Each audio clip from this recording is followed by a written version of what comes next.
Did you know? Scientists announced that a third individual has been cured of HIV.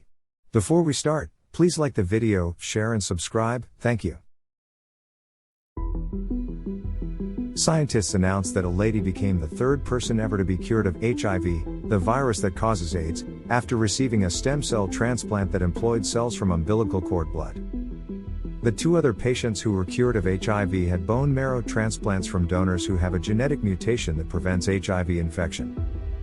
These transplants comprised adult hematopoietic stem cells, which are stem cells that grow into all types of blood cells, including white blood cells, which are an important component of the immune system. This genetic mutation is uncommon, with just roughly 20,000 bone marrow donors having it.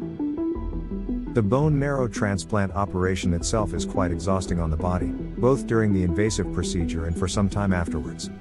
Immune cells from the donor's bone marrow attack cells in both patients, a condition known as transplant versus host illness. However, both guys were cured of HIV after this first response. The lady who had recently been cured of HIV, on the other hand, had a quite different experience than the two males who had been healed before her. She was discharged from the hospital 17 days after her operation, with no evidence of graft versus host illness. Her instance disproves a previously held belief that inducing graft versus host illness is an essential stage in HIV cure. The lady was HIV positive and also had acute myeloid leukemia, a disease that affects blood-forming cells in the bone marrow.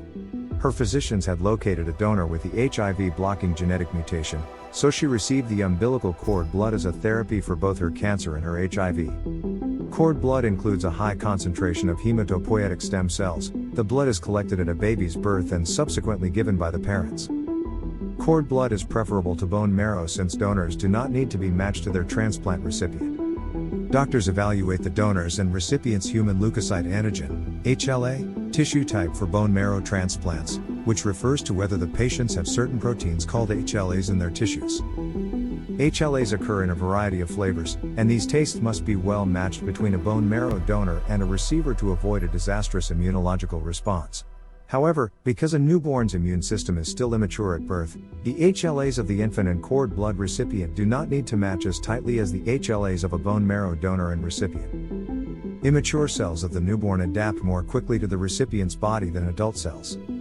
The woman's donor was partially matched, and she also received stem cells from a close relative to assist boost her immune system after the transplant process.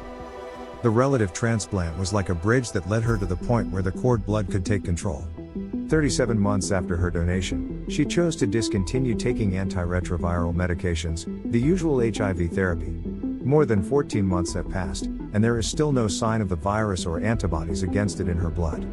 These people will have an umbilical cord stem cell transplant to treat cancer, and the study organizers will watch to see if their HIV status changes as a result of the surgery. Umbilical cord blood is more widely accessible and easier to match to patients than bone marrow. As a result, some experts believe the surgery may be more accessible to HIV patients than bone marrow transplants. Almost 38 million individuals worldwide are infected with HIV. The possibility to use partially matched umbilical cord blood transplants raises the chance of identifying acceptable donors for such individuals significantly. Thank you for watching. Please like the video, share and subscribe.